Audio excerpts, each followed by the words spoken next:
More children die of water toxicity than anything else that's in a vaccine. I'm sorry, I don't understand that. Oh, more children die of drowning. Actually, it's the second leading cause of death in children that's between 2 and 5, so sort of vaccine age. But yet we're not worried about water because we know the dose matters, right? They're not going to drown from an injection. Is it possible that water is causing autism? So, you know, I think that when we come down... You have a son with autism, and I have great shame now when I meet families with kids with autism, because I have been part of the problem. Higher-ups wanted to do certain things, and I went along with it. You and I are in agreement. Vaccine safety should not be in the CDC. Absolutely. Governor Jerry Brown has just signed a bill that imposes one of the nation's strictest school vaccination laws in the country. Lawmakers voted on a bill today that would force California children to get their vaccinations before enrolling in school. Kids who are homeschooled or have a serious medical condition can be exempt, but a personal or religious exemption will not cut it there. State Senator Dr. Richard Pan is one of the bill's authors. We are authoring legislation that will abolish the personal belief exemption that currently allows children who have not received the required vaccinations needed to protect the public health to enroll into our schools. We did 2 bills on vaccinations. First one was AB 2109, which was about trying to ensure people had better information before they decided to do their exemptions, and then SB 277. He says he wants to make it nearly impossible to not get children vaccinated in California. We're going to continue to look at, if we're not at that goal, what can we do next to help really nudge people along. We're not interested in trying to get, we're not interested in forcing people to do things. We're interested in being sure we protect our community. I authored in the State Assembly a bill to ensure that parents had accurate information when they were getting their children immunized. You know what's the most dangerous substance in the vaccine? Water. You have authored legislation here at the start of this new year with this very broad set of goals on behalf of children, the affordable health care, universal preschool. We do not want the parents to be able to deny their child an education because they made a misinformed choice about vaccines. Parent education, family-friendly business policies. Tell us about this Bill of Rights for Children and Youth, the SB18. You often hear parents say it's about my rights. It's my parental right to raise my child as I see fit. But what about children's rights? I mean, who represents them? It's very omnibus-y. What do you want to do with it? But we're working with Common Sense Kids Action. We're reaching out to parents across the state to get their feedback. Parents brought in kids, they were vaccine damaged. I had people with white coats and degrees saying that no, it's, and So it's not about Dr. Pan telling the state of California and parents how to raise their kids. It's about parents standing up and saying, these are the things we need help on. We did AB 2109. One of the things that that one shaped up to be was sort of a classic expert versus parental anecdote, right? If you're a child, it's assumed that your parents represent your best interest, and that's not always true. And when it's not true, as is true in this case, where parents have, say, a false belief that vaccines cause autism and they don't want to vaccinate their child, who do those children go to? And I think the answer is they go to the state. And I think that's what happened, frankly, in California, which used basically a child's rights issue as the central focus of how they made that change. You've gotten a lot of response on this already from people. You're out to take people's kids. You're out to control what people want to do with their children. You know what? Believe me, I have. It takes more than enough time to take care of my 2 kids than it is to take care of everyone else's kids.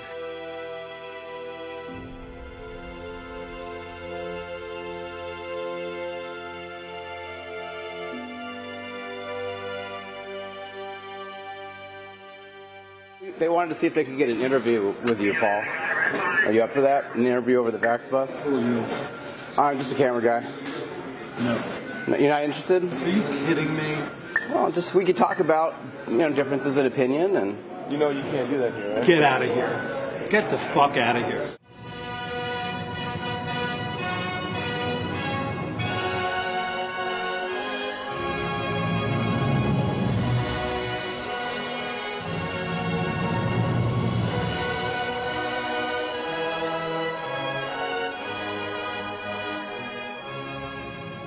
Moves forward with the goal of redefining California's commitment to our children. And that's really where we need your help today. Through Common Sense Kids Action held over 60 events with parents and community members all across the state. families really were trying to figure out what is the best we can do for our kids and looking for support. And certainly as they came to my office, they would have questions, and often we would try to help connect families with community resources if they were there, and sometimes they weren't. The question is there anything in this bill that ensures my right as a parent to choose what's best for my child? So all of those things that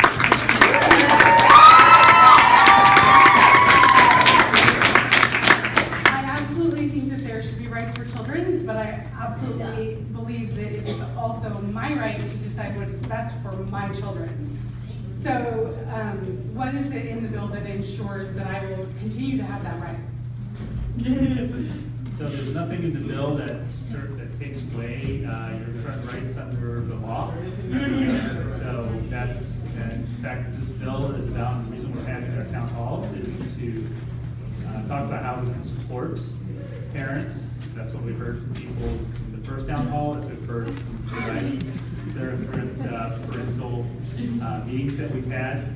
It is about trying to support families, because that's who's raising children. So, as I said, there's nothing in the bill that is taking away any current rights that parents have. We also have to ensure that children are protected as well. That's also in current law as well. So then anything in that is that I do not want to take part in, I'm not required to take part in?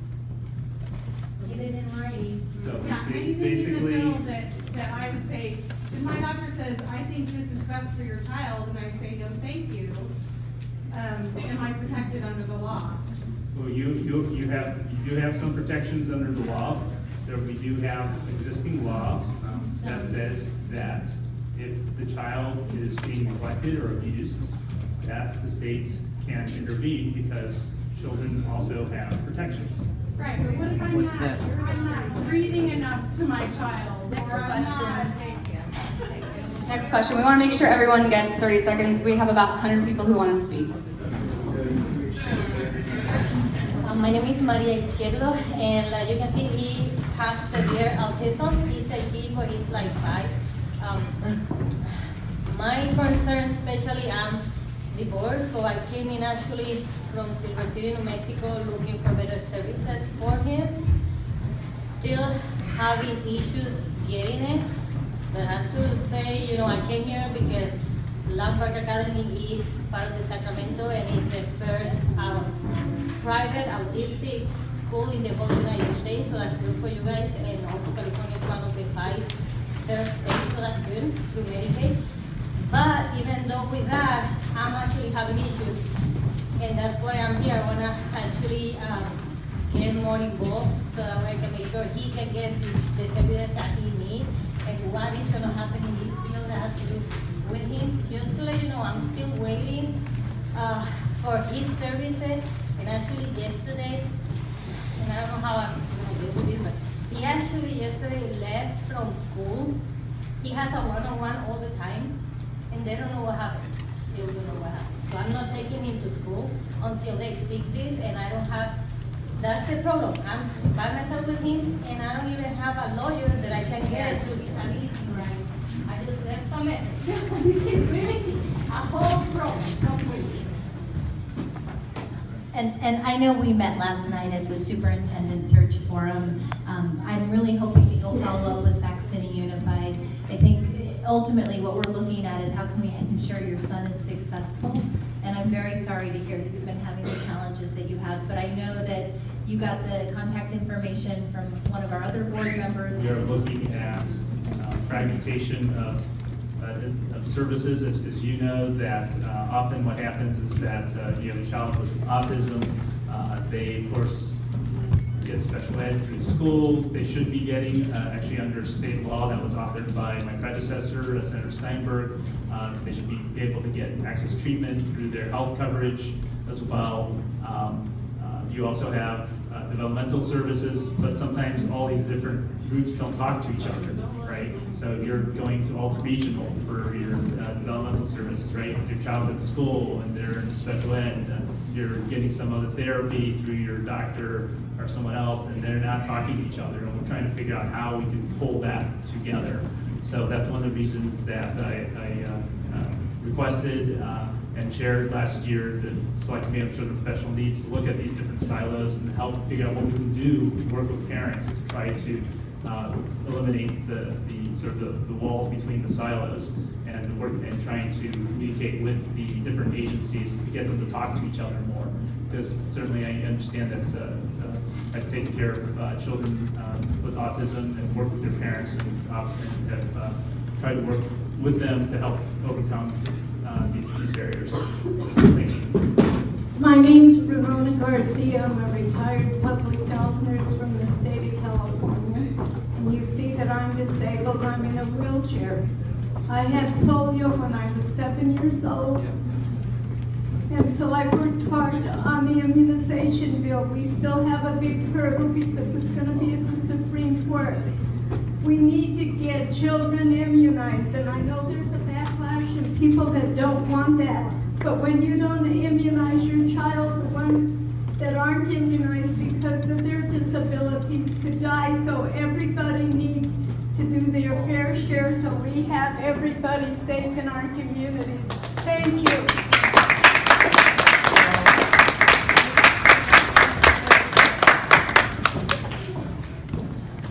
Thank you, Ramona, for sharing.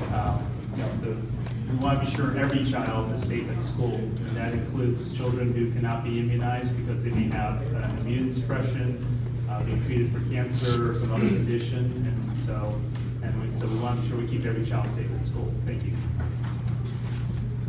Hello, my name is Kathy Fleming, and I'm the Executive Director at Fairy Tale Town, the Storybook Park and Education Center, and we also operate the Sacramento Adventure Playground at Maple Neighborhood Center.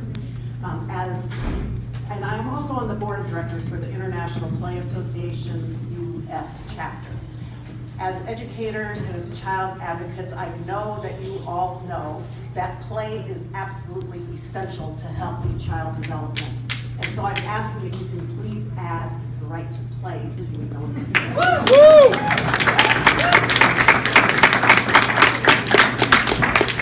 I'm a retired psychiatric nurse, and I find that there is an area that doesn't have a lot of rights as far as the kids are concerned, and that's in mental abuse. To be removed from a home or to choose to go somewhere else and live, they have no choices. The only time I've ever seen CPS step in is when there's hitting going on. And what are kids going to be able to do about reporting mental abuse and getting away from it? So I appreciate you raising that particular issue. One of the things that, one of the emerging areas of research that's been coming out is around what we call adverse childhood events and toxic stress, which actually relates to mental health. And I think one of the things that we certainly want to look at is what kind of supports we can give.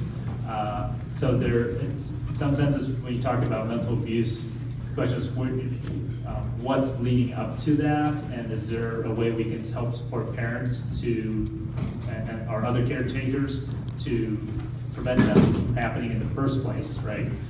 Clearly, it is a challenge in terms of what happens when you have a situation where that's an ongoing issue, and that then can cause, certainly have a tremendous impact on a child, their ability to learn, and other things as well. So I think that in terms of, I think you raised a very important issue. We're going to have to figure out really about with this bill's probably going to be more focusing on the supports we can give both kids and their families and their parents to help try to prevent that from happening. Hi, my name is Lisa Jenkins. I'm a lifelong Sacramento resident and parent. I would like to know, just looking at the language of the bill, because I know we're still waiting on a lot of the language, when we're looking at the appropriate standards that are going to be set and who's writing those, how are we going to have a guarantee as citizens that we're looking at all of the science involved, not just a narrow range of science that is important to a few people? That's what I'd like to know.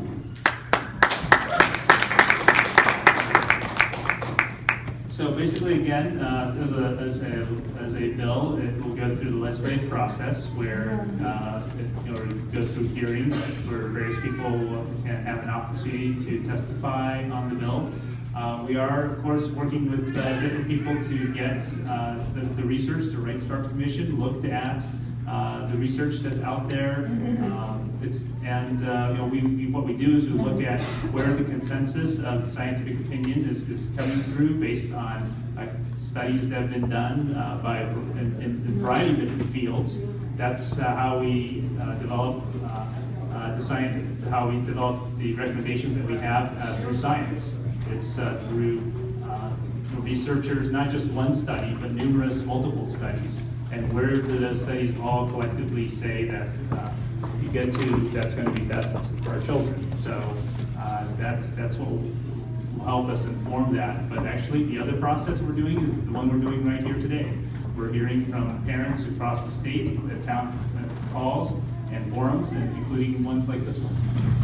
And if citizens are continually dissatisfied with the science you think, what happens then?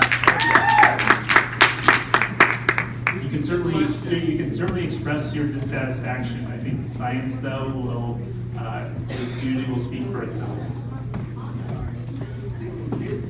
And I would say that if you have specific concerns or comments, we're having these so we can hear the specific concerns and comments. So you can go through the Common Sense website. You can, we provided several different ways to get your opinion. So give us your specific feedback so that we can consider it. We'd like to hear it. You're not the governor, Dr. Pan. I'll interject because this is not my legislation. I do support the direction that Dr. Pan is going. However, we have separate branches of government. We have the executive branch, the governor. They're going to listen to arguments for and against it. I serve in the assembly. I serve on the Assembly Education Committee. So if this bill happens to come before the committee, the author, Dr. Pan, will present this idea. We're going to do our own analysis. We're going to do our own research. We have our own consultants. They're going to evaluate whether or not this is good public policy for California. So I can't guarantee the outcome you're looking for, but I guarantee that everybody in every group that presents arguments for and against legislation has an equal opportunity to put those forward. So we do have a fair process in that. That didn't happen with SB18. Janelle Snyder, Genevieve Cartwright, Greg Burt, please line up. My name is Charlotte. I'm a parent. My question is, how is optimal cognitive, physical, and social development quantified? And who's going to measure it? The government is going to measure it, or the parents going to measure it? Who's going to be in charge of that? So we think that the goal is to try to provide the optimal environment for our children. And I think I hope that's what we all strive for. And so that wasn't the question. So that's what we laid out as a goal. You should be like, hey, that wasn't the question. Who's going to be quantifying that? The government or the parents? That I think as we get more specific, I think we'll be talking about more specific items. But the goal we set out was that we want to try to aim for what we aspire to for our children. And certainly I hope that that's something we can all agree that we aspire to for our children. As we get more specific about what's the actual the specific things in the bill, I think it is going to be more defined. Put your kids through CPS and see how inspired they are. About 100 people who want to ask questions, so let's respect.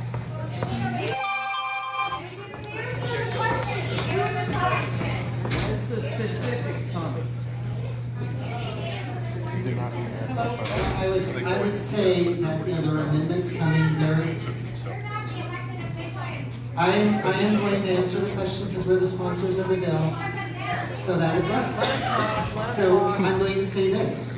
You're going to see more specifics. You're going to see them very soon. Are we going to see a co-author? in that we are headed a direction as the sponsor of the bill, that we are laying out a framework for what people should have, what children should have access to. And you're going to see. Backwards. Well, I'm going to say if children have it You now, represent us. You represent us. You talk to us they would first. be 47th ranked in the nation in economic well-being. Our children are not served well. 1 in 4 of our children do not have access to food every day. There's a lot of insecurity. Our children are not served well. This guy's telling and us. it's not the parents' fault, and that's not the intent of the bill. Anything. So much for the First Amendment. Hey, what did he say to you? He told me to be quiet. I said, Oh, so much for the First Amendment, right? Good job. I'm working in my master's in social work. My current internship is in a Head Start preschool setting, and the programs for the kids, they are there. The staff, very dedicated, underpaid. So my question, and the kids are dealing with traumas. I think someone already alluded. My question is, how can we shift the ideology of our decision makers, our contenders, from profit-making services such as addressing wealth disparity, so that poverty, healthcare, housing, unemployment is evened out, and this would, as in other countries, probably shift that. So, again, I think that one of the things we're, actually in many ways, that is the point of the bill, right? We're trying to figure out how do we support families, how we support parents. Because I know that, for example, when Mr. Cheslog was talking about the fact that we have so many children facing hunger, and that's not the parents' fault. That's a lack of supports that we're providing to that family. And so that is really the focus of this bill, is to really talk about what kind of supports we can try to give families based on the evidence where it's most effective. Then that's excuse me, I think let's be polite to the other people attending. So that is what basically you're bill cherry is. picking the questions so no one else can get up there and answer the questions. You won't even answer the questions they ask.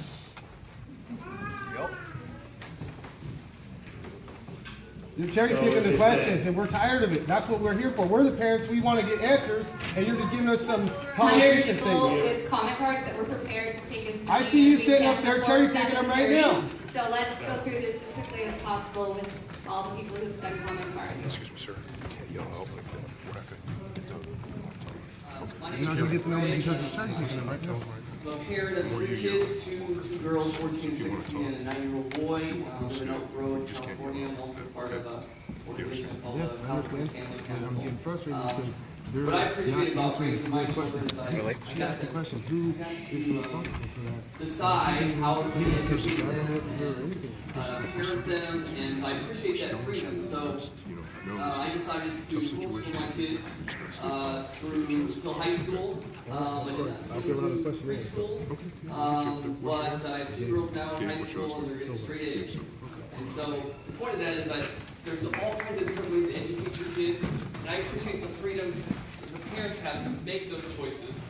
And so when you say we have a new Bill of Rights, I look at the Bill of Rights in our Constitution, and the Bill of Rights gives the right to sue in order to get those things. So if my freedom of religion is violated, I can take the government to court, or I can take an individual to court. So when you talk about a Bill of Rights for kids, it almost sounds like you're giving the rights of minors to sue their parents in order to get these rights you guys are establishing. So that's my question.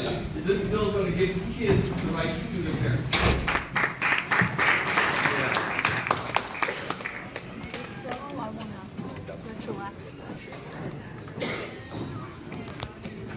Right?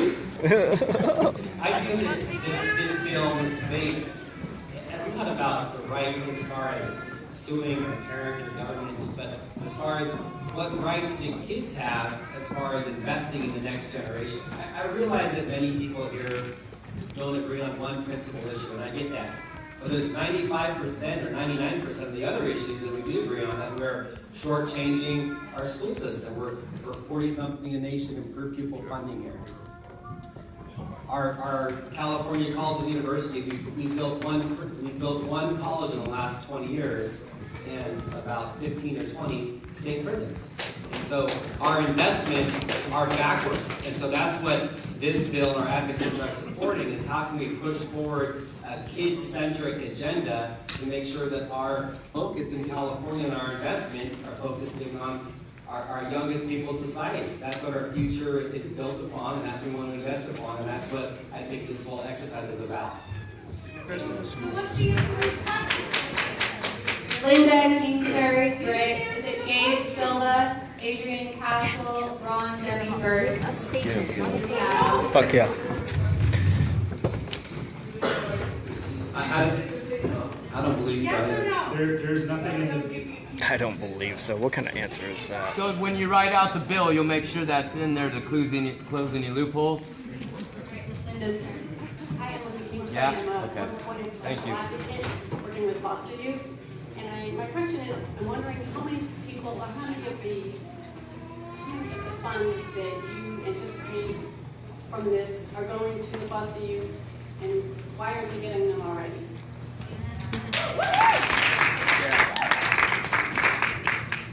So one of the things that we need to look at, so first of all, I just want to clarify for the previous speaker that certainly the intent of the bill is not to increase lawsuits. In fact, I've generally been supported by many organizations that actually want to try to reduce lawsuits.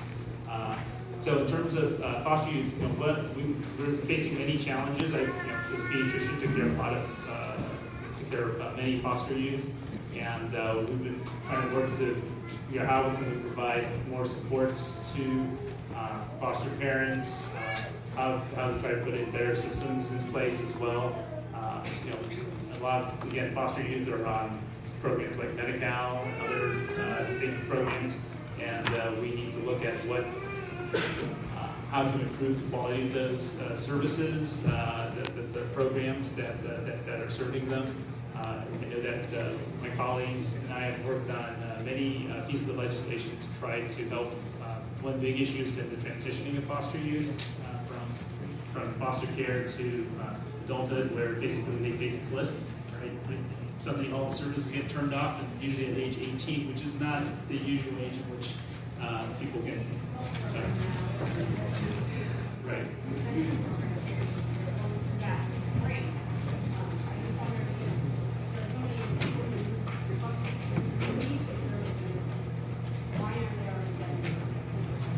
Well, again, I think that's some of that is budgetary, and that's and also we need to again look at our systems. The other thing I think I also want to point out is how do children end up in the foster care system, right? And we want to try to take more of a preventative approach. So, for example, home visitation, something that actually the first 5 commissions have been funding here in the state. Is something that's been proven by research to actually reduce rates of child abuse and then also kids going into foster care. So we need to invest in the supports for families to try to, that actually will reduce the number of children who end up in the foster care system as well. But of course, I agree with you, the children who are in foster care, we need to do a better job in helping them. My name is Gabe Silva, and I want to know how the SB18 is going to have an effect on the alternative, all the diverse parenting choices that people make in California. I know that your firearm safety statistics that you introduced, Amendment 2, and then your, like you were just speaking of, your home visit program. And all that seems like an attack on parenting choices that are not of, mainstream agenda or your agenda. I want to hear those alternative parenting choices there.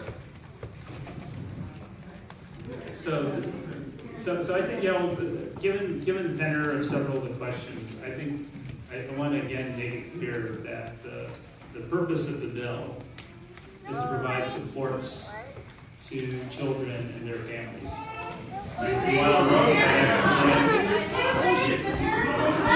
No more rights for the parents. I think there's been a lot of, unfortunately, misinformation about the bill. On your side. And so we're all here together. No. We're all here together, as I said, as the author of the bill, with the sponsor sitting next to me. The purpose of the bill is to provide supports for children and their families. And so that including the parents. Yes, of course. So we've been doing. No more rights for the parents. If you wish to have an answer, please give me the opportunity to be honest. We'll give it to you. So you represent us. That's how it works. We'll give it to you. You represent us. We've been doing forums. Versus like 700 parents showed up for the SB277 committee. Not even 100 people showed up that were pro SB277, and you still passed it. Even though you could Thousands of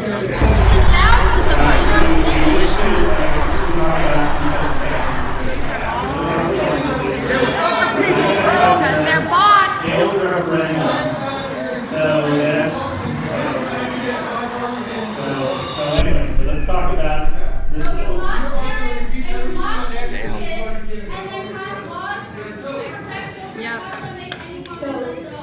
Pass because you're hot. Just say a couple words if you don't mind. So, once again, Go, Gabriel. for those of you who came in late, Jesse Ryan, I represent this area. I live right down the street. For those of you who know me, you know that I don't have a traditional family. We are very much. This guy's a joke. No one answered any questions. Adopted family, a biracial family, a family that grew out of poverty, but really because of the supports that we have been able to accomplish quite a lot in life.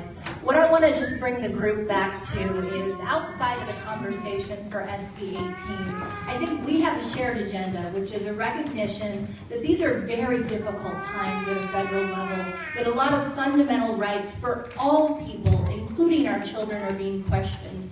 And I guess what I would ask you is not to debate just the merits of SB18, but I honestly want to hear from you. What would you like to see in a Children's Bill of Rights? Power back to the parents. In policy that supports both our parents and our children. Because I'll tell you right now, I love the fact that we have so many parents who are engaged and care about these issues. At the school board level, right now, this question came up earlier of how do we better support our foster youth? How do we better ensure that we are creating a pipeline out of poverty and creating equitable access to resources? And frankly, outside of SB18, I'd like to see you at our local control funding formula meetings. I would never fund this crap. Resources that serve our students in these very important populations. I like to see parents show up to this meeting when his constituents want to talk to him. I want to see him get extra emails, not run when we go to Right now. That's what we're doing. Next question. Hi, Adrian Casal. First of all, I would appreciate if everyone would be polite. I've seen grade schoolers who talk out of turn less often.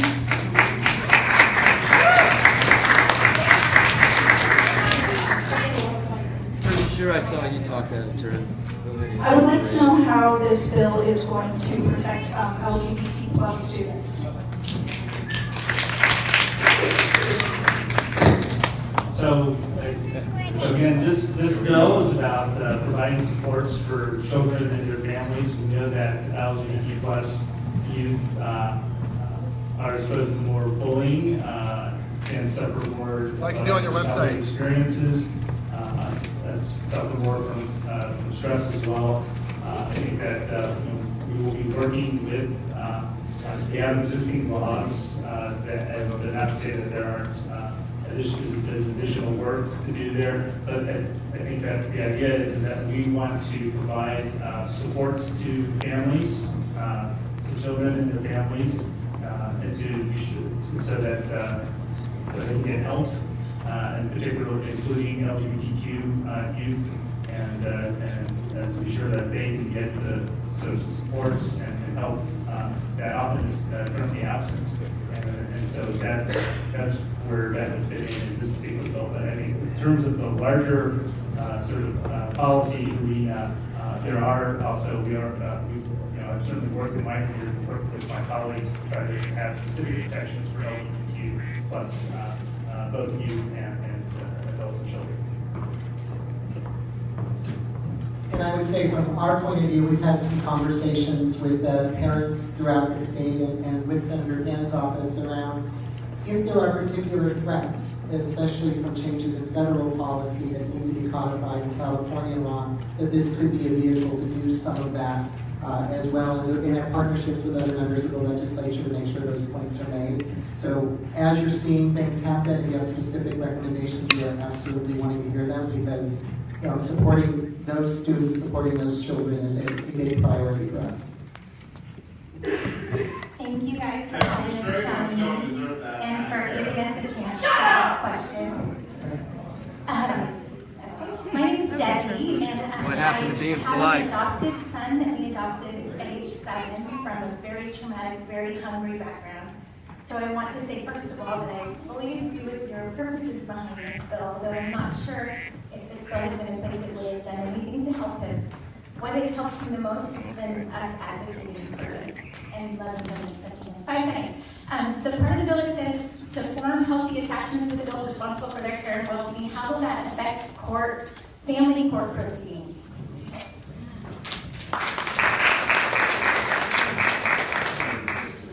I think, as you've heard several times tonight, the intent is not to change the part at all. That this is about, and I think when you see the minutes, it's going to talk about, when you read the Right Start Commission report, there's a great deal of information in there around the type of supports that you can give parents and guardians in order to ensure that they build those type of attachments with their children. And it's about providing education and support and choices.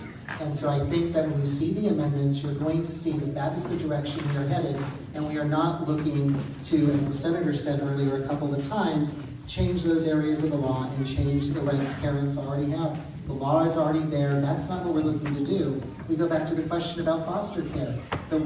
Why is it that foster children who need resources don't get them? That's why we're doing this bill in a state that's the 6th largest economy in the world. We aren't having that conversation. That's the conversation we need to have. Yeah, I think that's, it is about figuring out how do we provide the supports, how do we build the political will to do that? Because we see many families sort of struggling, right? They're trying to do the best they can for the kids. They are trying to create the kind of positive environment. We talked about attachment. Before we served on the first 5 commission, we talked about how do we help parents have the opportunity to build those attachments, not because they don't want to, but they're low income, they're caught in 2 jobs, and they can't spend time, right? They have challenges with childcare. Home visitation was a way to try to help provide some guidance and education about that. So the idea is to support parents and give them the resources they need to be able to do that. That's what we're going to be about doing it. We're not about trying to punish parents. This is about supporting parents. Hi, I'm Kimberly McCauley, constituent of yours. Been trying to get an appointment with you for 2 years. On another note, my question would be in regards to funding all of these resources that you're talking about. Currently, right now, I have a fully disabled child who needs speech therapy services, and I was recently told that it was a 3-month wait for community services. And we know that early intervention is key. So if we can't fund speech services right now without this law, how do you plan to fund all of these other resources?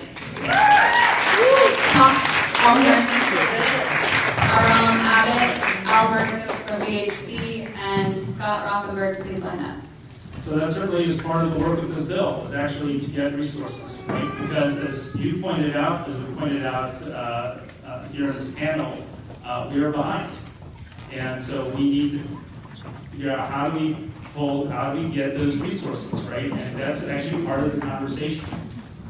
So we are looking at different types of options to try to identify and increase resources so we can try to help get your child their therapy in a more timely manner, that we can try to help other families as well. You know, If your child is allowed to go to school,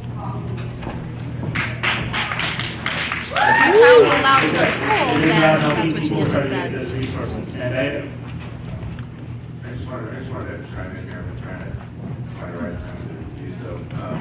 From the county's perspective, there's a real declaratory value in this legislation. And what I mean by that is that oftentimes, especially every June, just like every other local government, when we're debating how to divvy up your money through our budgetary deliberations, believe it or not, we actually don't agree sometimes on the board of supervisors in terms of where those priorities lie.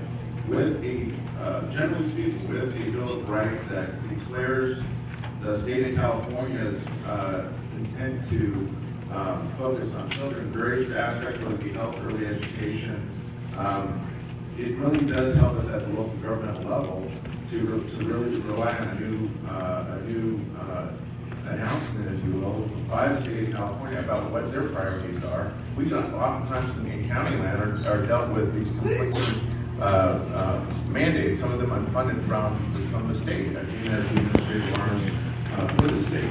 I think with a Bill of Rights, it actually is a new tool in our toolbox to make it clear for those of us that advocate tirelessly at your local governmental level to say, look back at what you did, state of California, in terms of passing legislation that actually declares what is of import to the residents of the state, to parents, to children. Scott Wahlberg, I'm a concerned citizen. First of all, thank you for coming here. That's not a lot of information on the web right now. I think you have a lot of people here concerned, as myself, because of SB 277 took away rights from parents. But I'm going to leave that on the side. That's where you got a lot of anger. Getting to the financial perspective, we know that California has a constitutional requirement for funding of education. Yet our schools aren't performing any better necessarily. That's still an issue. And we have infrastructure needs, like the Oroville Dam. So where is the money going to come from? This state's tax system is too dependent on capital gains tax. There's not, so when the stock market goes down, we're going to be in another situation like 0809, we're going to be cutting funds. If you guarantee it through this bill, that's great, but if there's no money there, how are you going to fund it? Even if there's a mandate. How about fixing the tax code to make sure that we have money to fund programs that we already are committed to? So that is part of the work of the bill. I agree with you. One of the things that we are struggling with in the state is that we're particularly dependent on income tax, which includes capital gains, right? So we tend to have large swings. There are legislators who are looking at the overall tax code. So, for example, Senator Hertzberg has been someone who's been talking a lot about this issue. I know that they and my colleagues have been talking about the overall tax code. We are also looking at this bill. Now, we're not going to try to reform the whole tax code in this bill. This is not a bill that's going to solve all the problems we have in the state. But we are looking at different types of revenue options because we recognize that if we're going to provide this support, it will take more resources, right? And so we are looking at a variety of different potential options in terms of revenues. Now, I'll tell you, I can't tell you right now, like, this is the particular one, because it has, it takes anything that goes through the legislature, you have to go, to talk to different stakeholders, you have there may be different windows of opportunity to try to address that particular issue. But I think what we do want to say is that we want to say that children are a priority and are important. So when we do budgeting, it's about priorities, right?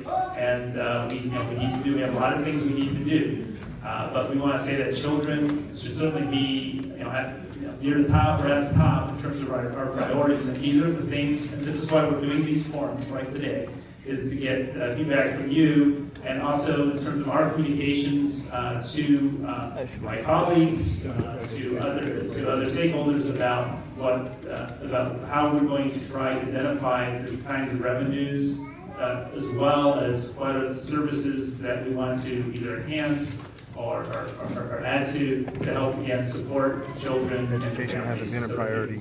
This is just another money grab, just like the Jerry Brown coming on there and wanting some money because he already shit away the money that was supposed to go to our infrastructure. Now they want to do another money grab because of that accident. Now they want to do another money grab because of this. It's bullshit.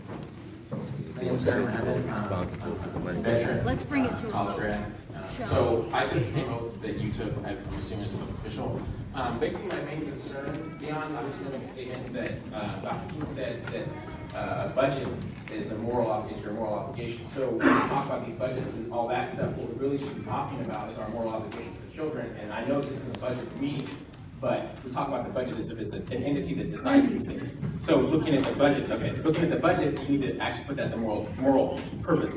But my question is, as a parent, how do we know that the state's interest or the best interest of the children is truly the best interest of the children, i.e., who's watching the watchers?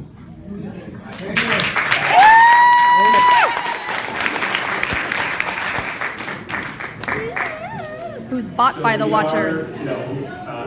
We are a democracy. We have we're a constitutional republic. Not anymore, thanks to We you. have a constitution that defines how we make our laws, how we pass our laws, right? We can pass law through the legislature, we can do an initiative. There are a variety of different mechanisms that are actually in place. $95,000 being bought, democracy. So yeah, he did. He did. That's the process through which. I know, he should have asked for a lot more money. Let him know that democracy is mob rule. That's what democracy is. Information. We have people that go to the House legislature, or some can even take those initiatives straight to the people as well. So that is basically how we actually pass our laws. Now, I know that part, but my part really is i.e. like a year from now, how we, beyond the referendum in the state of the United States of California, how are those to actually find out and foster our own yeah, so what we want to do is, so basically what happens is part of the legislature's role is also oversight, right? And so some of the things that we want to look at, now whether we actually try to put it directly in the bill or just the process, for example, we need to have metrics, right, to look at. For example, you're saying, well, that's corruption. What are our outcomes? In fact, that's one of the things I'll be doing in the budget process. We ask the agencies what kind of metrics are measured, what are the results of metrics, what is the minimum level of performance we expect, right, from that. When we come to the schools, like Grandpa just had a hearing of the education committee for the Senate, and we were looking at the so-called local control funding formula, right, that's been implemented, and how the school districts are spending the money. Can anyone just go up there? The state is allocated to the schools. Looking at what kind of developing a set of metrics about him not living as district before they read through the district lines. Not just for the state to look at, because we want it to be public so that the parents who live in that school district can look at that as well and hold their own school board accountable. Right, and so those are the types of things that certainly we want to put in place to be sure that we have information about how our program is performing, and also to hold the people who are running those programs accountable. And I think that's certainly a very important thing. And it's not just about legislators holding them accountable, it's about making that information public so that people, the public, can hold accountable as well. Tom McElherney, Kay Juke, Alberto from SB18, Kurt Terrace, please line up. My name is Matt Reedport. I'm a local business owner, and I'm very thankful that you guys are having this town hall. I'm appreciative that you're taking the time to hear us. The way the bill is currently written, it's very, very vague. And that vagueness is creating a lot of concern.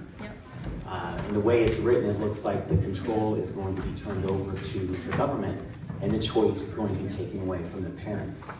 And they're no longer going to be empowered to choose what they feel like is best for the children. So my question is, specifically, you say the right to appropriate quality health care.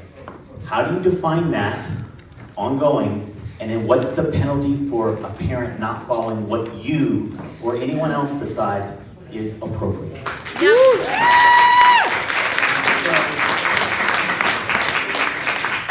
CPS? So first of all, what we wanted to do with the bill was not start off with a bill that says, well, these are all the things that we've already decided that we are going to do. What we wanted to do, in fact, we've gone through a process where we've had been holding parent meetings up and down the state, 40 of them so far, and we're going to continue to do more to help inform the bill. They've been trying to cherry pick the question, so we'll see if he gets to ask it. X, Y, and Z. We wanted to get that feedback. So what we did is we put in what's sometimes termed intent language, right? So our intention is to address these particular issues. The other thing that I also want to point out as you were reading that particular frame, or any of the other sections, the purpose of the bill is not to punish people, not to punish parents, it's to say that this is what we aspire to and how do we help support children and their families and the people taking care of them, including their parents, so that they can get those things. So that's a law. Why do you need a law? Right. So what happens is that it's actually through the law we have to take your word for it. get the state resources, and you heard from Supervisor Cerna, that's a declaration. So What the law resources? helps establish as a declarative that this is a priority for the state. What That's very resources? important. Second of all, well, we No one What cares about resources? No, you don't care about our kids more than us, that's for What sure. resources? There are no resources. So basically, first of all, we want to say as a law, the other thing is that we're going to get the resources, because we had several people ask about, well, where are we going to get the resources? We have to have a legislative vehicle for doing that. So you need to have a law, a bill, that can then say, that then can be the vehicle, where we put the language into, as we identify both the priorities and where the potential resources come from to be able to do the bill. So we have certain deadlines. For example, if I didn't submit a bill, and we're having this meeting now and said, well, next week we want to do something, unless I already have a bill in place, we can't do that because it's past the deadlines. So we do need to have a bill in order to do the things that we are actually talking about here today. So that's, otherwise without a bill, we couldn't do that. That's law. So I thought the intention of this meeting was for the public to speak and voice opinions and concerns about the bill. And I would be inclined to say that if we called it to a vote at this very minute, that it would probably be nay. So I think the wording of the bill is the issue. We're talking about protecting children's rights or codifying them, but essentially all of the responsibility emotionally, mentally, and physically falls back on the parents. So this should be a bill for parents. Or you can invest in the programs that already exist, since you have so much money, right? Right? So this is actually as backwards, right? This, what you're doing, this process is backwards. All backwards. We're supposed to tell you we need you. We're dying, our kids need you, and then you write a law, and then you have it voted through based on what we need. Right? So what? Yep. I would say that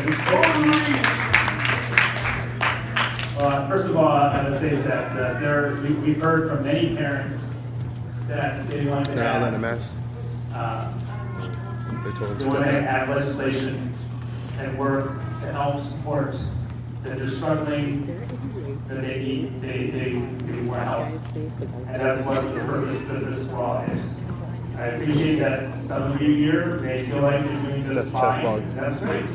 And so there are other families who can see the outcomes. Yeah, he's the one that got mad at me for calling his boss a pedophile. We have but I would love to get a picture of his. We have children who are not performing well in school. We have children who have ended up in our foster care system.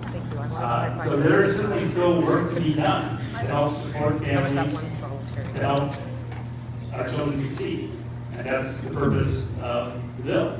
And that's why we're having this forum.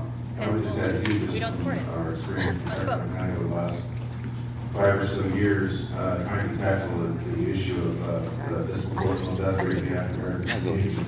That there is, we know we have the data, we have 20 years of data, and we know that those disproportionate death rates that are happening based on the ethnicity and zip code of children is a very real thing.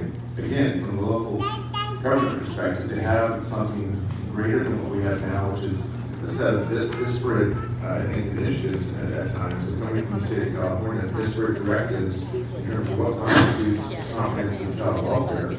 But it would be great at the county level if we had kind of a singular point of understanding of what it is that we're trying to do both at the state level and the local level in terms of advancing early learning and child welfare in general. So to me, that's where the real value of this is. And I think addressing the specific concern about the current language of the bill, the one thing we know is that the current language of the bill is not going to become law because it needs to be amended before it can even be referred to a committee. So we always knew that this bill was going to be amended. We wanted to set up conversations first before we actually put in more of the details because we wanted to hear from people throughout the state what are their aspirations for their children, what are their aspirations for their families. So this is not the bill. This bill cannot even be sent to a committee in its current form. Good. It's got to be amended, it will be amended, and I look forward to your comments after this. They don't even Amy answer questions. Alfieri, Demetra Demetra, Christian France, Denise Mendez. Good evening. Senator Pan, someone of the party we met before. You sort of the STEM fair, so I know you care about kids. My name is Captain Kurt Terrace, and I'd like to ask if you could add in the Bill of Rights for Children, a right for children to have a right to custody from both parents, from the father and the mother. I know that a lot of custody decisions are made in terms of who the primary parent is. And I think that forces a fight between the two parents when it really should be a joint focus. So I also suggest to add to the tax laws a joint parenting tax status. Right now there's only head of household. Yeah. That means it's one or the other, and there's a fight over that. Raise your right hand, government initiative. Amy Alfieri, Demetra, Christian, Denise Mendez. Hi, I'm Amy Alfieri. I'm a parent in West Sacramento. I have 2 children. I have been working as a parent organizer, and I'm talking with parents about the bill in my community. And the parents are asking me a lot about affordable childcare and family leave. That's really at the top of parents' minds. So I'd love to hear you address those 2 issues in relation to this bill. So in terms of child care, the state during the recession made numerous cuts to child care. We still have not restored any of those. In fact, this very budget, the governor is delaying a previously agreed upon increase in payment for child Increase, child more care money, more workers money. who are often underpaid going into the local education. And we also know that for many families, child care Basically, itself Pan is can often bullshit. be as He's expensive not as answering any freaking questions. They're cherry picking the questions. That's exactly what's happening. It's a tremendous challenge, and I think that's again part of the reason we want to have this conversation. We also know the importance of those early years. And the first 5 commission has been working on, but that the research shows that those years are extremely important. You need to have highly people who are well trained trained to help ensure that the children are in an appropriate, in a good environment during the child care years. So certainly that is something we're going to be looking at again, and we can try to figure out what we can try to do to try Basically, to every program in that area. is failing that they even everything they ever try to do. And then you brought the second issue was family leave, yes.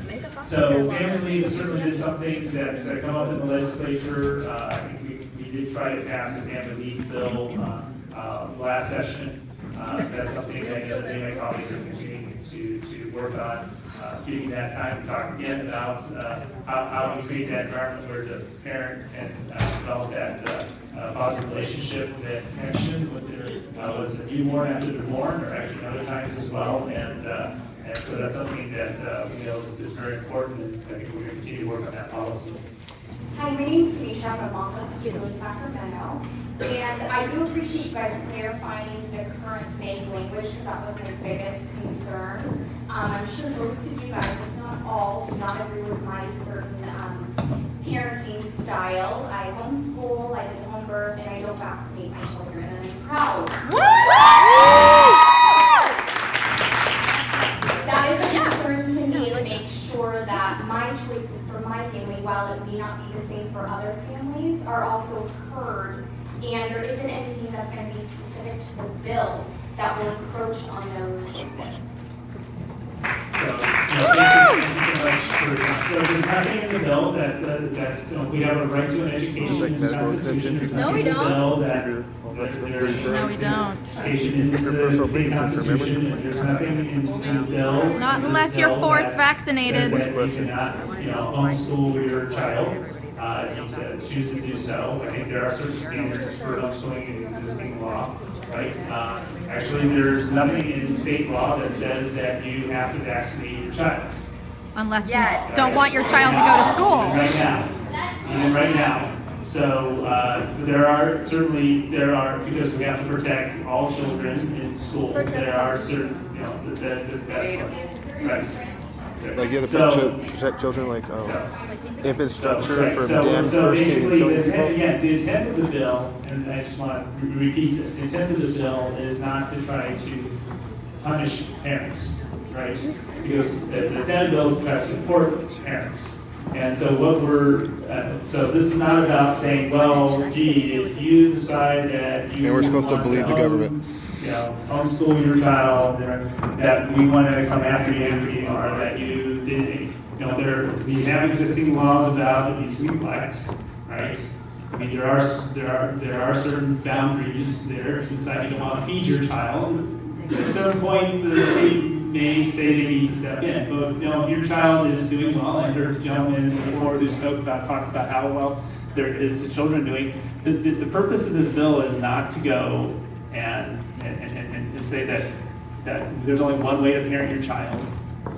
The purpose of the bill is not to, the idea is to support, because there are many parents who would like to parent their child, to have that time to bond with their child after they're born, who don't have that opportunity, who would like to have their child have the opportunity to be in a preschool. You can choose, I mean, we're not looking to mandate going to preschool, but we want to send their child to a preschool where they can get that opportunity to do that preschool learning, but don't have that opportunity because preschool is not guaranteed for children, for children. That's what this bill is about, right? You have parents who want, their child is not doing well in school because they're facing stressors and they want to get mental health services for their child, right? I mean, that's what this bill is about. This bill is not to go around and say, well, gee, we don't like the way you parent your child.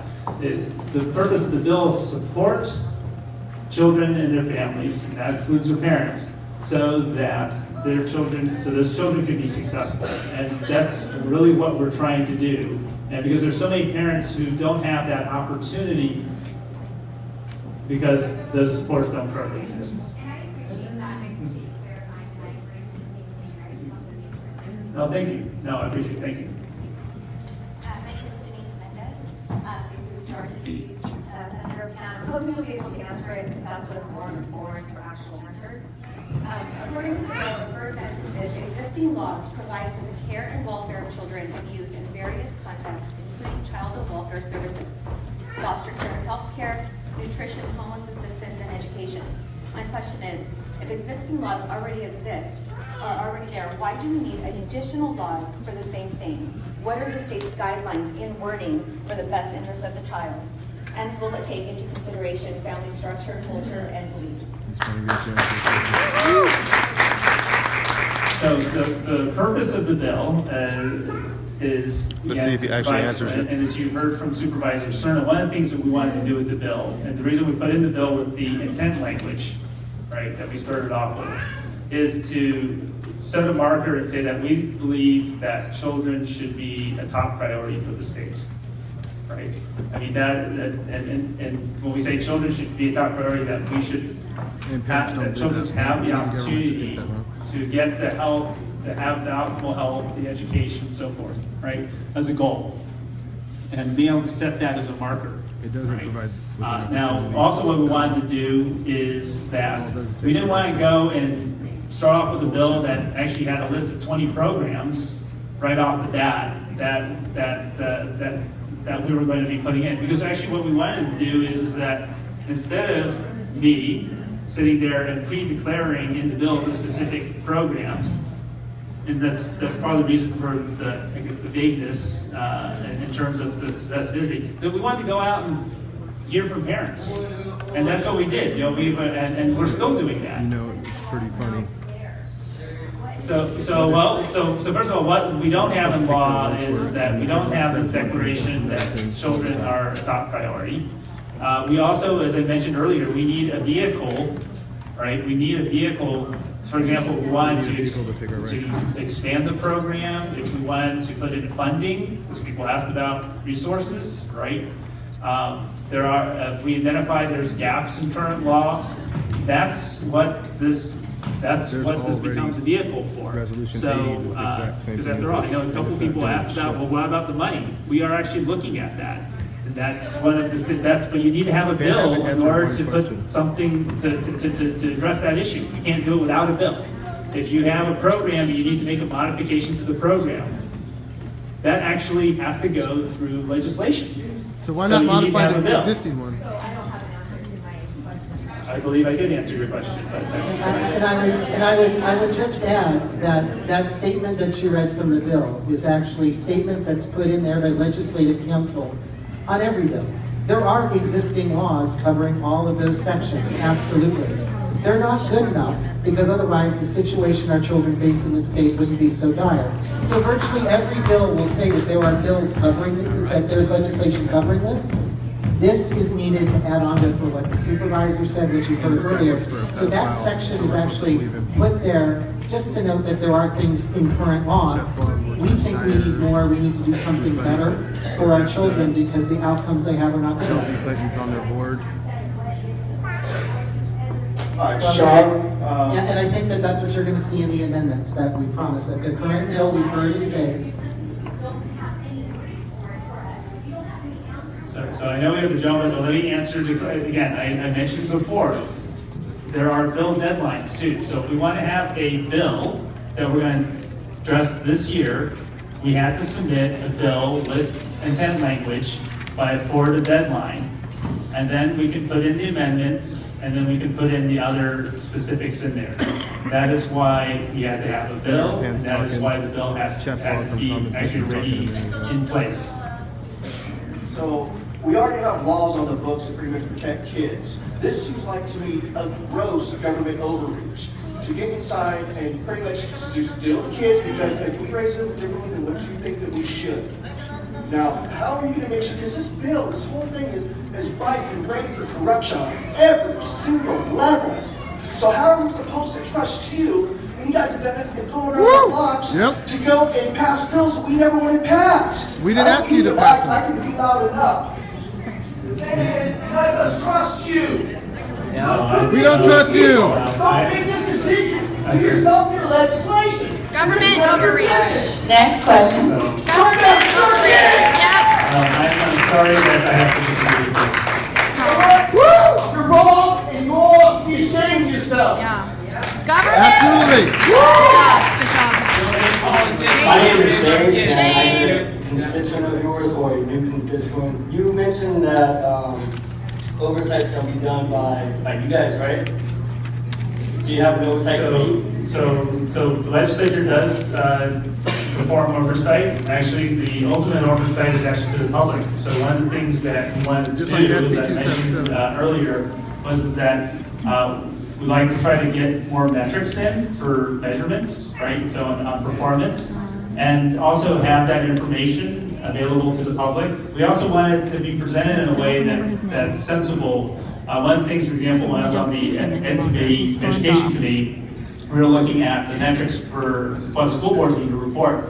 We don't want the school board just to do a big data dump, right? And then you don't know what the numbers mean, where it came from, et cetera. We want to create a standardized measure so that if you want to look at your school district, you can actually see how they're doing over time, so that then you can go back to your school board members, you can go to the legislator and say, hey, you know what, I think we should be doing better. What are we doing now? Yep. So I mean, that is part of what we're trying to address. The problem with that is the oversight committee was taken away at one point, and you guys said that's going to have your voice. That's not how that works.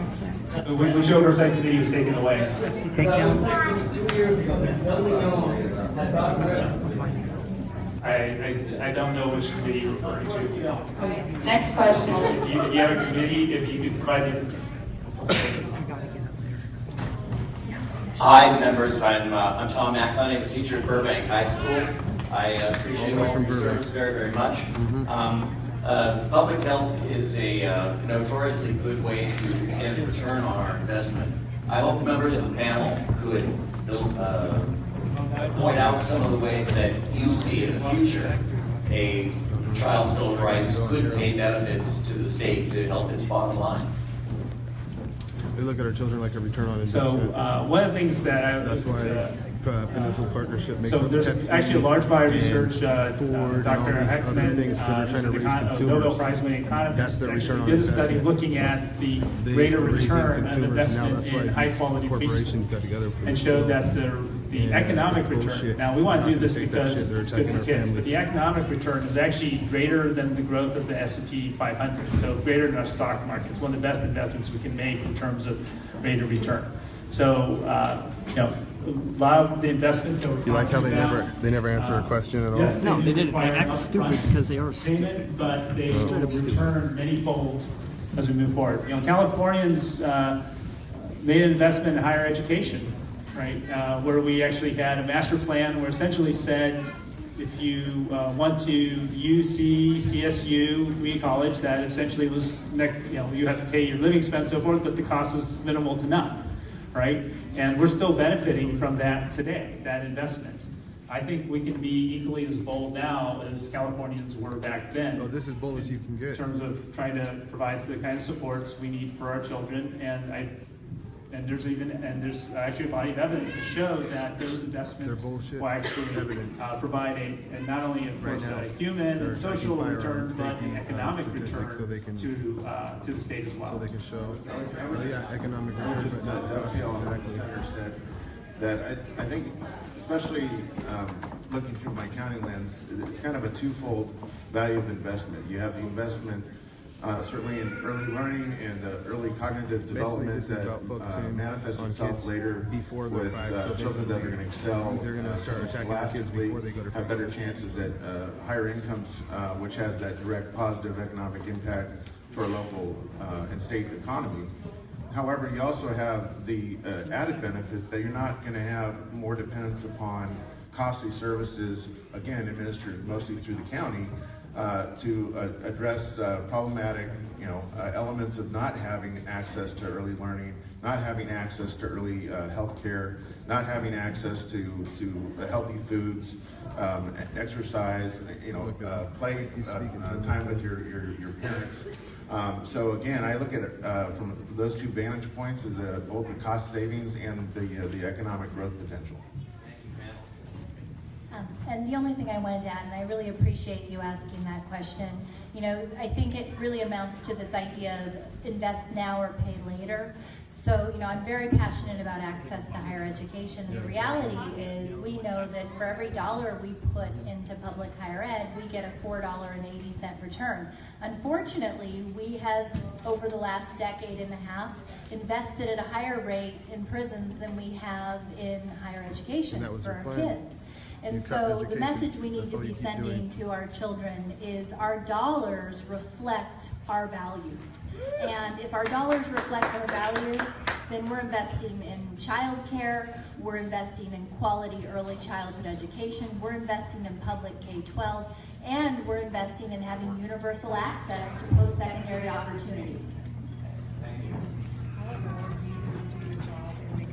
Economy where parents make enough money to have a stay-at-home parent and they get to use their own goddamn money the way they want. Such strong advocates for our children and families, and that this is really important work that you're doing and that we must continue to partner to do together in the future. As you know, First 5 Sacramento has been funding programs for children birth through 5 and their families for close to 20 years. And as you heard, our ability to invest in these programs is rapidly declining. And so we really want to find solutions and resources to not only preserve, but to enhance these services for children and families. So we wanted you to know that we, as you heard, support SB18, and not just us, First 5 Association representing 58 counties in California. And we think that is a step in the right direction. But knowing the research on early brain development and the importance, we would just encourage and work with you to strengthen the language around supporting children from birth. Thank you. Thank you. Hi, I'm Craig Siegel. I live here in town in environmental work. I wanted to say thanks for the work this panel is doing, and one thing I appreciate is seeing the breadth of work here across departments and levels of government to support strong science-based work around children's health. And I especially appreciate the broad integrative focus of the bill, looking at everything from environmental work, nutrition, to issues like basic vaccine prevention. I think it's a great scope of work. And I guess my only suggestion is to operationalize it and build this into policy. I'm excited about processes of amendment that drive both clear metrics, as you mentioned a second ago, and work across levels of government, so establishing working groups and other focuses through the bill to immediately operationalize and produce policy outcomes. So thanks. Thank you.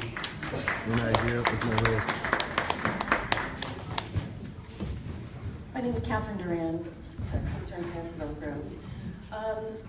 My question is, when, first of all, inherent rights are endowed by God, and are not endowed by God, government as our servant is for our service. It is not to tell us what we can and can't do, or what we can and how we can and cannot raise our children.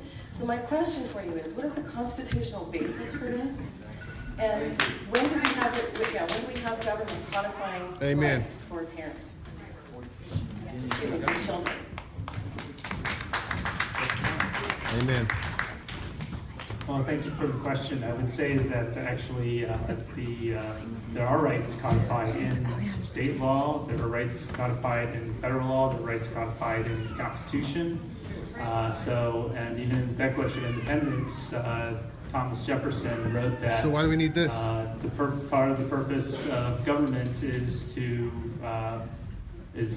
basically protect our rights and operationalize that. So again, what we want to do is we want to make sure that children are prioritized by our state. Right? That's the purpose of this bill. And so. All right, we have a last question back here. Okay. My name is Jeffrey Tardagia. 50 years ago, in the state of California, is when, as you say, I became a ward of the court. Now, when I went to Sacramento State University, there was a program that showed me about teaching the younger student. And I just remind you, as you bring this back to having to do student and making children important. Okay? Let's just say thank you very much, because this is something that 50 years ago I am an output, and this is why I advocate now. I'd like Senator Payne to sit down with me at any time on television and talk about why, when he knew we had a whistleblower at the CDC saying that this vaccine was destroying children's lives, why would he pass a law making us have to use that defective vaccine? Hi, Senator Pan. Nice to meet you. Obviously, there's Sandy Bergman. There's an elephant in the room, and I'm just going to ask you this on behalf of myself, my vaccine-injured son. There's obviously an issue here, and I have a question for you, and I want you to answer me honestly. I'd like to see this monkey get off your back, too. There's been an opportunity for you to come clean and have an honest, open discussion about vaccine safety and this bill with Del Bitchute. Will you please do it? Please. Woo!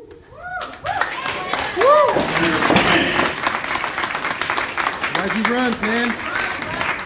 You ran. I want to thank you for coming here, and appreciate you sharing about your son. I will state, first of all, Mr. Bitchute never called my office for an appointment. It's on video, you ran! It's on video that you ran! So he decided to show up. He decided to show up in my office. Decided to show up to my office without it. So he never made an appointment. Yeah, we do. He showed up in my office. And then as I was actually,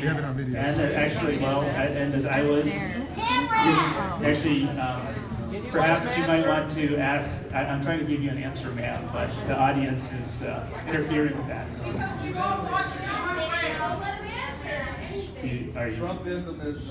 You haven't answered one question, dude. You just keep beating around the bush, dude. So yeah, I said that no, I'm trying to answer your question, ma'am, but I think the audience is. So as I said, so Victor Bitchute never contacted my office about making an appointment. He did show up to my office. Actually, I was. What about Wednesday? What about your constituents? He has contacted the citizen and you refused to. If he came to you, you and him, I'll fight him to death myself. So the purpose. I'm not sure what the purpose of the meeting would be. So vaccine safety. After all, well, he is not an expert in vaccine safety. So I would appreciate if he wishes to submit his information. So, well, I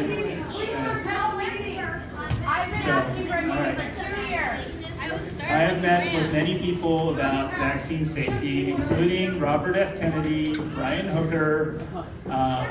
We've also, well, neither is Mr. Bitchute. He is not a physician. So anyway, I have met with many people about vaccine safety, including Robert F. Jr., Ryan Hooker. Then also met. At this point in time, given his current behavior, I would not be inclined to meet with him. Of course not. If he did want to provide my office with information, we would certainly be happy to look at it. And so I'll leave it at that. Okay, thank you, ma'am. Thank you. So yeah, I want to thank everyone for coming tonight. Thank you for not answering us. I appreciate the dialogue. As we had said before, that we appreciate the input, and we were looking forward to Not one. Tiptoes. Tiptoe around the troop. partners here for being here. Thank you. Pan, you're a joke and you know it. Stiers is a pedophile. You want them around your kids? You work for a pedophile. Stiers is a pedophile, and you know it. Now this is me. That's why you're mad we tweeted it. I tweeted right at you, buddy.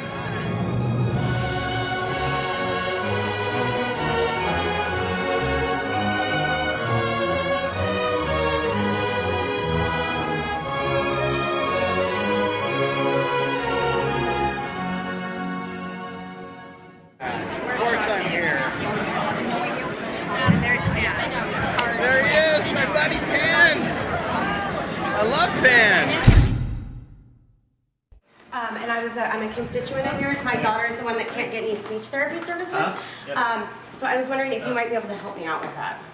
We're having a problem getting doctors to see her because she's not vaccinated. Oh, excuse me. Is there a reason for the camera? Yeah, I wanted to know why you disregarded the William Thompson information before SB 277. Like, what steps did you take before you dismissed that claim? So anyway, why don't you go by my office and leave your name with the person up front, and we can try to follow up with you back. And you can help get her some services even though she's not vaccinated? Well, we can try to see what we can try to do now. Okay, because I'm your constituent and she's my daughter, so Sure, of technically course. you are serving her. No, of course, yes. And we want to try to help out. Okay. Okay. All right. So very good. Thank okay, you. So please contact me. And yeah, what steps did you take before you dismissed the whole Thompson information? I mean, you passed SB 277. We knew that the MMR was causing problems. You were aware of that before 277, right? So I examined the research. So you looked at the research. All right. I'm just wondering, like, what steps you took. I'm just curious. Please don't touch me. Please don't touch me. All right. Okay. So I'm just wondering what you did. Like, how did you dismiss those claims?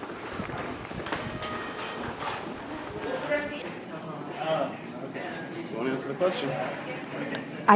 Does he want to have a civil conversation with us? Do you want to have a conversation with us? No? Okay. Too bad. Oh, and he just took our picture. Let's just get out of here.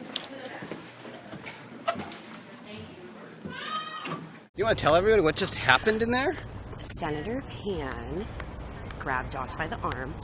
We had a meeting with his staffer.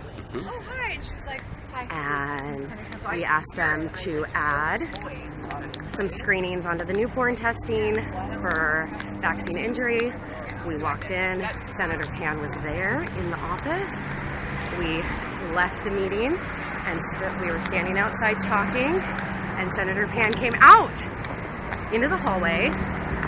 And so I asked him if he was going to help me get services for my unvaccinated daughter who won't be seen at a doctor's office since I'm his constituent. And when we came around the corner, Josh just happened to be standing there with his camera to ask him about the CDC whistleblower and what steps he took to protect our children. Because he disregarded that information. He knew about it before he tried to pass SB 277. I pretty much completed the reanalysis on the DiStefano MMR study. Yep. On black on time, okay, and the reason why I'm asking this is because I told you before, I got a really strong effect with African American males.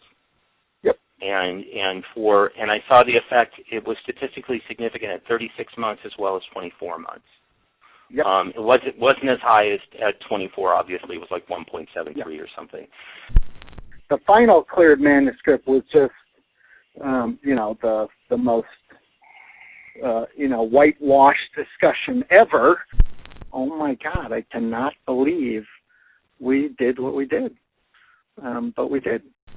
He, in fact, said that he analyzed the data himself. There's got to be. I would not be surprised if you turned over 20,000 pages worth of documents, because I didn't get through. I didn't even touch them. I mean, I skimmed. I'm telling you, I think I provided 100,000 pages. Then he You gotta live to that now, yeah, Pan. Yep. And then he assaulted Josh by grabbing him by the arm. Grab me. And trying to drag him out of sight. And Josh had to say, "Get your hands off of me." Yeah. Pan. Grabbed him by the arm. Grab me.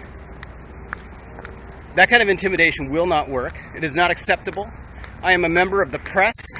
I am registered with the USPA, and you cannot, because I have politely asked you a question, grab my arm and try to intimidate me. Mm-hmm. Senator Pan snatch and grab. He tried to snatch you like a predator. Like a predator, like come here, like snatch you and put you in my van. It was actually serious, and he grabbed me by the arm, and it was scary. Like, why would you do that? I mean, like I said, I think it was intimidation. I am registered with the press. And guess what? You know, sometimes the press do ask questions that you might not like. They might be a little bit hard-hitting, and that's, and you know, I'll tell you what, our side, we welcome them. We welcome the hard questions, and we don't go grabbing anyone, you know. Yep.